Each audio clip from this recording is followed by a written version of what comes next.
morning, televiewers, and welcome to this other edition of The Brief, the program dedicated to the review of striking headlines in the papers. We are glad you're always there watching. And on today's edition of the program, the passing on to glory of former technical advisor at the Presidency of the Republic, Christain Ikoka.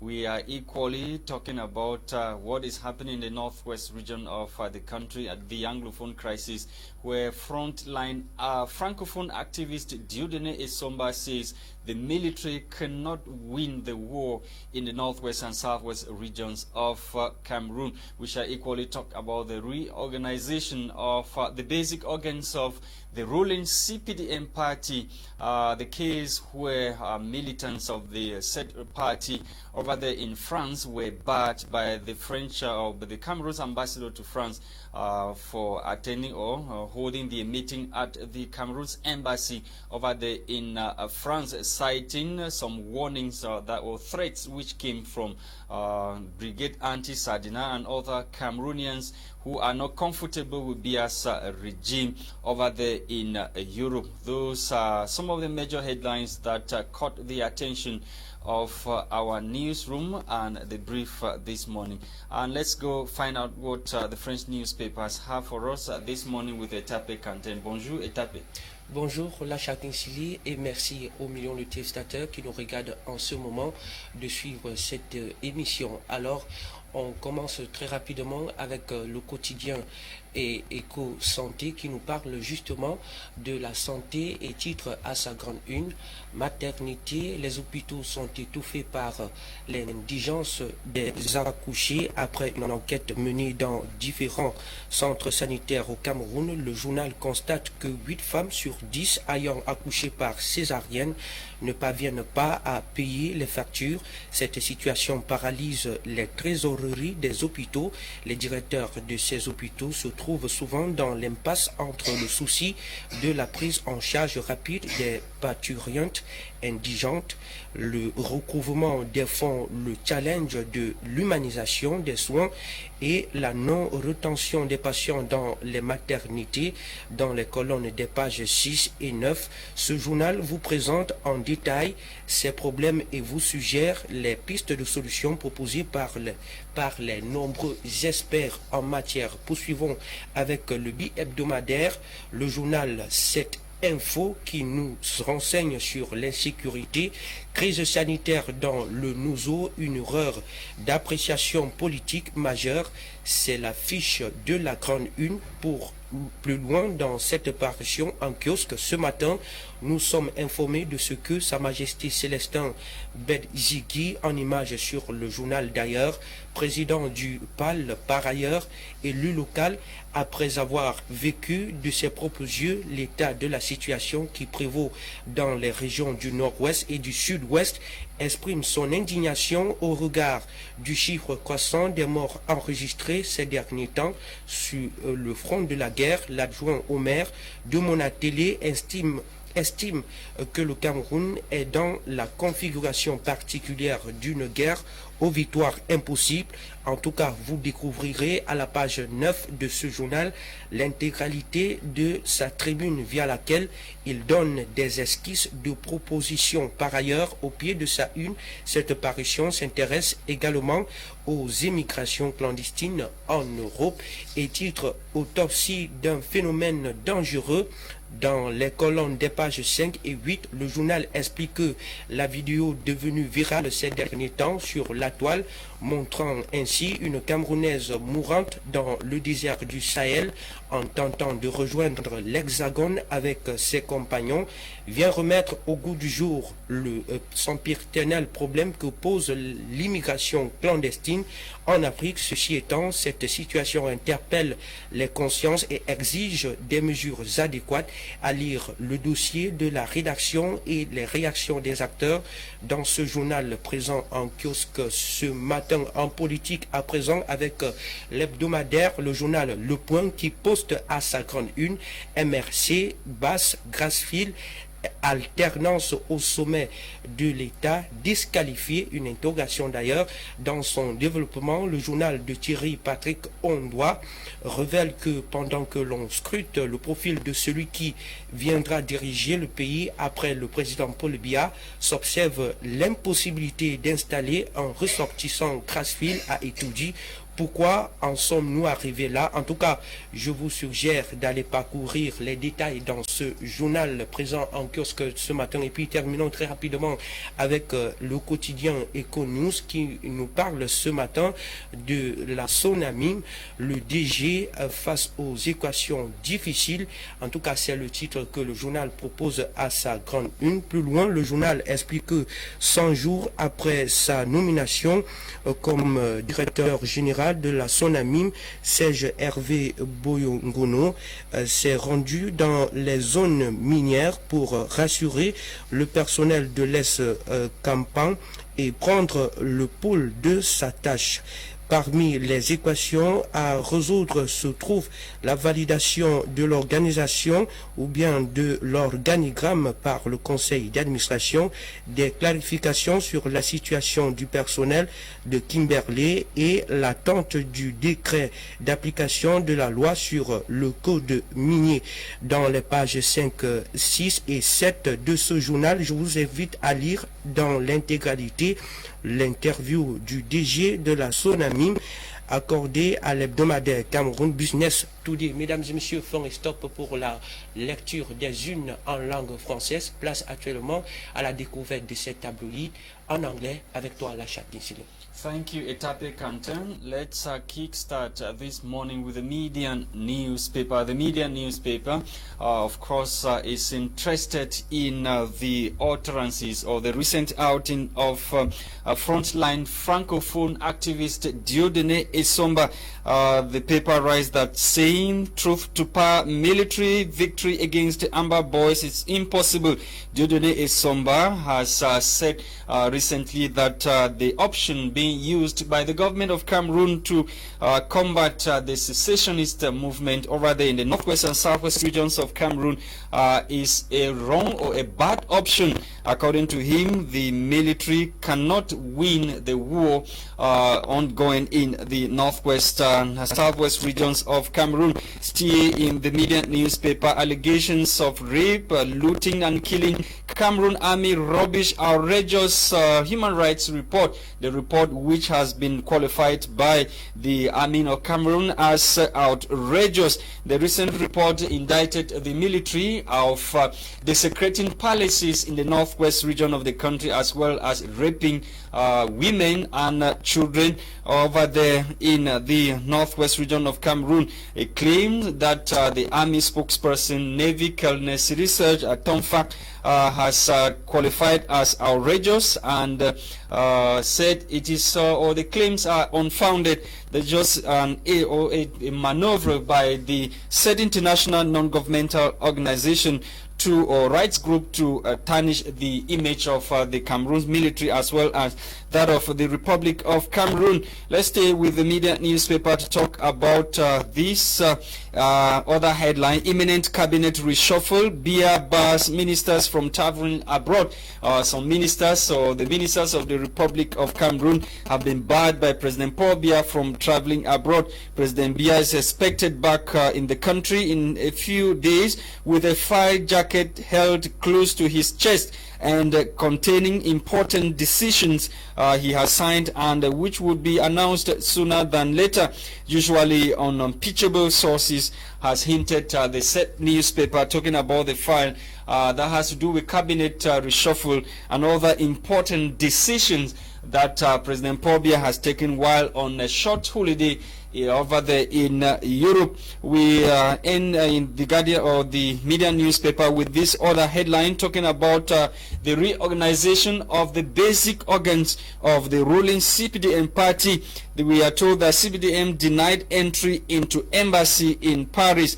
The ambassador of Cameroon to Paris, France, has reportedly barred militants of Paul Biya's party from holding the reorganization meetings at the embassy. This was after some diaspora activists threatened to storm the embassy if ever CPDM militants were allowed in there for the meeting. Reason why the ambassador feared for his life and those of the workers at the said embassy and refused entry to those CPDM militants who were supposed to hold their meeting at the embassy in Paris, France. On to the Guardian Post newspaper. The Guardian Post this morning is interested in the life and death of former technical advisor at the presidency of the Republic of Cameroon. According to the paper, prominent political actor Penda Ekoka dies. His death after that of Paul Eric Kinge brings to 2 of 4 detained alongside Kamto in Kondenge prison. Honorable or how and why he fell out with his former master Paul Biya, only in this edition of the Guardian Post newspaper. And equally the sweet bitter alliance with Kamto against Paul Biya that landed him in jail, only in this edition of the Guardian Post newspaper. And over there in Menchum, women protest rising kidnappings for ransom. Some irate or scores of irate women in Wum, Menchum division of the Northwest region of Cameroon, Monday took to the streets in a protest over rising cases of kidnapping for ransom in that part of the country. The protesting women marched on the major streets of the town yesterday, chanting songs in a local language and challenge and calling for an end to the heinous practices being perpetrated by armed men over there in Menchum, in Wum, in the Northwest region of Cameroon. We end with the Express newspaper. The Express newspaper is interested in the CPDM restructuring of basic organs in Fako division of the Southwest region of Cameroon. We are told that chiefs in tears over decision that might reject their candidatures, and they say decision contradicts party text, insist party should revisit text and lay down rules, especially the circular which was signed recently by President Paul Biya outlining how the reorganization of the organs or basic organs of the party should be done. Thank you for watching Televias. We are back in the studio, and this morning we are receiving Numbuseh Innocent, who is an active militant of the PAP political party. Good morning and welcome, sir. Good morning, Mr. Lasha. The pleasure is mine. This is the very first time we are having you on this platform. It's a pleasure knowing that PAP hold this platform at heart. Thank you for coming, sir. The pleasure is mine, Mr. Kingsley. Okay, let's begin with this recent outing by a frontline Francophone activist and an economist, Diodene Esomba, who has said that the military option being used by the government of Cameroon in crushing separatist movements in the northwest region of the country is a bad option and an impossibility, that the government cannot win the war or amber boys by using the military. What do you have to say to that? Mr. Lasha, the problem with our nation is that those who have the ideas have no power, and those who have the powers have refused to take the ideas from the people they train from their own institution. Looking keenly, the Anglophone crisis, it is not a war against two people. The Anglophone crisis, when you look at the root cause of the Anglophone crisis, you discover that the Anglophone crisis, it is the culture, the dignity of a people that has been tampered with. And unless this dignity and cultural heritage of that people is restored, the Anglophone crisis will never see its end.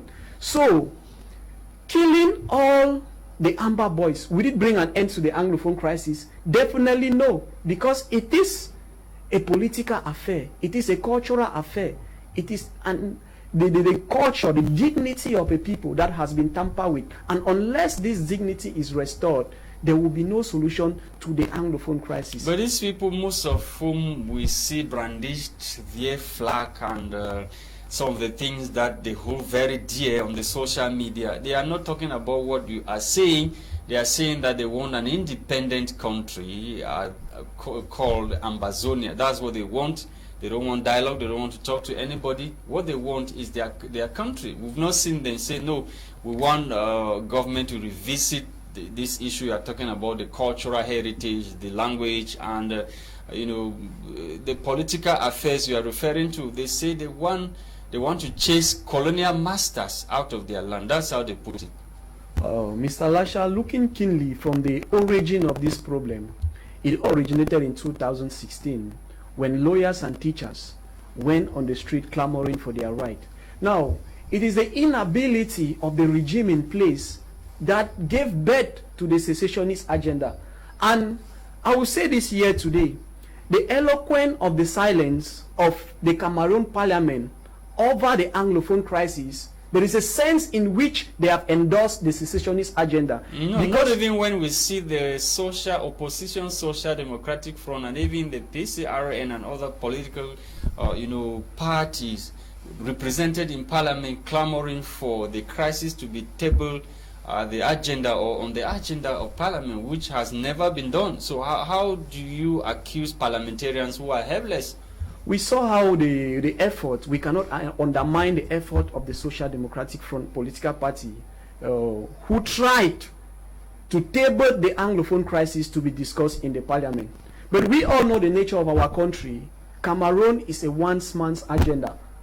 So if it is not for their good, it is not worth discussing. And that is why we say the silence of the Cameroon parliament over the Anglophone crisis, there is a sense in which they themselves, the parliamentarians, who are the so-called lawmakers of the country, are in another way endorsing the secessionist agenda. Because had it been they addressed this Anglophone crisis from the very beginning, we wouldn't have been where we are today. We are holding them. Senator V.E. Mokete, we've seen Honorable Wiba, who is now on exile in UK.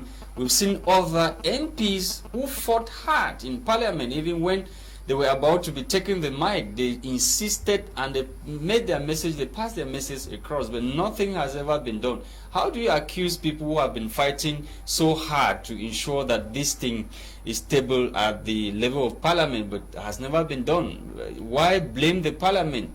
Is there any interest? Do they have any interest in seeing the people dying in the northwest and southwest regions? Oh, Mr. Lasha, we are in a situation of governance where we are under three attributes: repression, tribalism, and corruption. Now, when the Anglophone crisis started, the name given to it, an Anglophone crisis, I never agreed with that name. Now, I prefer to call it the Southern Cameroon's problem, because when they called it an Anglophone problem, it was a tribalistic strategy to ascribe the problem and describe it, reduce it into a language problem. Are you comfortable with the appellation or the letterhead Ambazonia? If you are not comfortable with what they are saying, what about Ambazonia?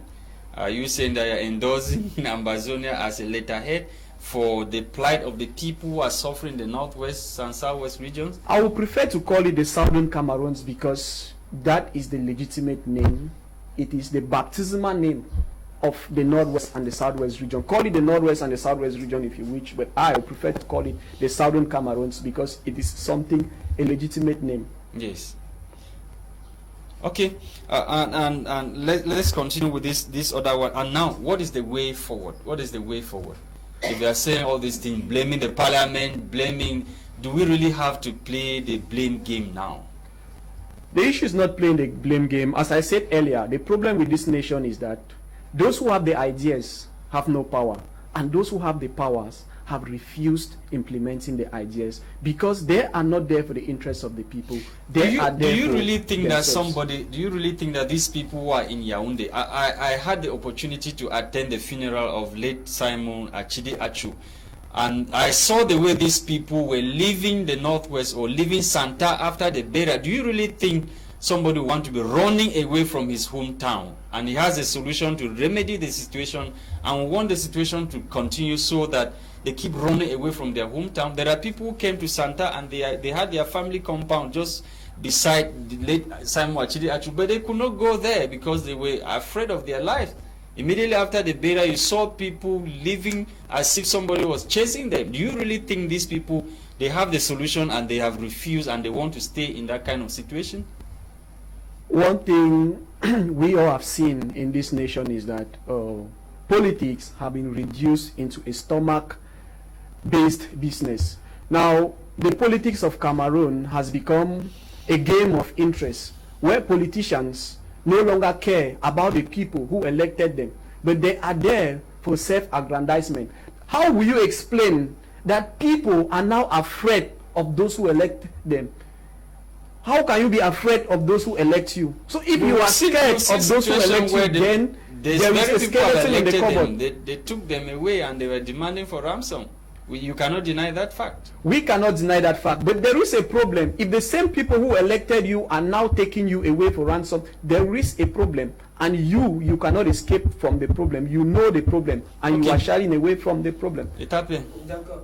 Parlons aussi de la santé avec EcoSanté qui nous renseigne sur cette information parlant des hôpitaux qui sont étouffés par les indigents, des accouchés. Eh bien, ce journal révèle ce matin que des femmes qui accouchent par césarien ne payent pas leurs factures et les directeurs d'hôpitaux sont dans l'impasse entre les maintenir ou c'est-à-dire poursuivre l'humanisation qui les caractérise. Quelle est la solution que vous pouvez proposer face à cette situation au Cameroun aujourd'hui? Take us back to the southern Cameroons where villages have been burned down.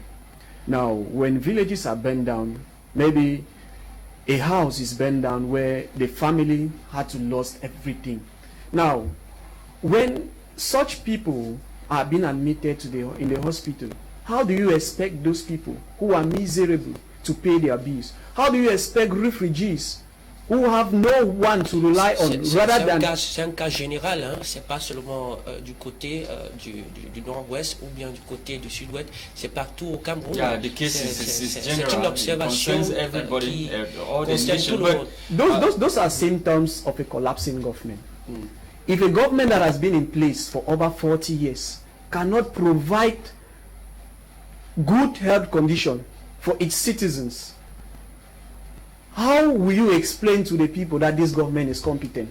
Those are attributes of a collapsing government, because their priorities are not for the interests of the people.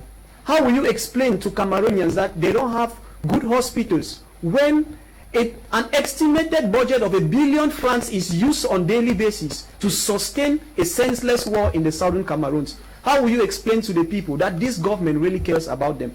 So it is a government that does not have the people at heart. It is there to run their private agenda. Or the government have done or has to ensure that, you know, these people, because we don't have any universal health care policy in Cameroon. When you are sick, you treat yourself. There's nothing like a health care policy that covers everybody.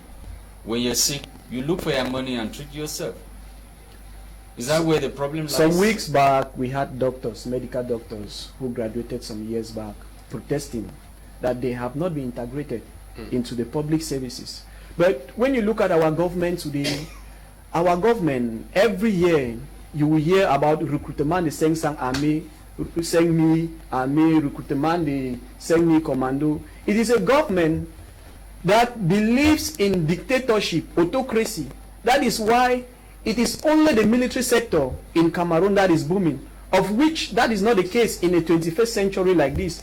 Now, if it was a government that has the people at heart, he would have think about the health condition of the people, basic needs of the people like water and electricity. That's why I asked you that what should that government be doing to ensure that everybody is covered? Because that's where the problem lies. Mr. Lasha, I will still go back to the very statement.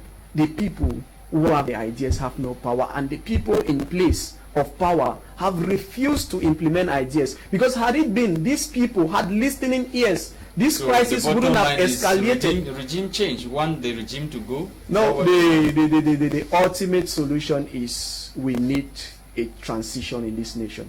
The regime need to give place. Is the problem the regime or Cameroonians themselves? If your family is failing, you are held responsible as the head of the family. So if the transition is coming, who are those who take over during this transition we are talking about? Because apparently all the Cameroonians, they are almost all of them, they are the same. You see COVID gate, COVID money. Private enterprises make fake, I don't know how to put it, fake contracts, and then they got the money squandered. Oh.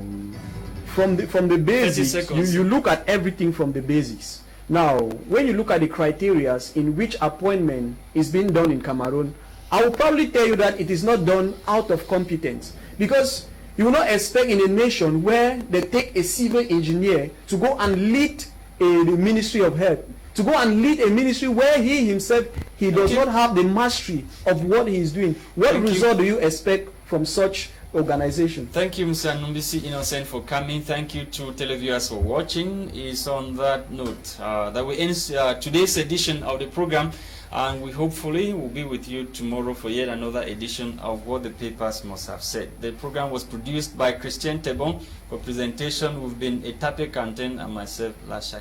Bye-bye.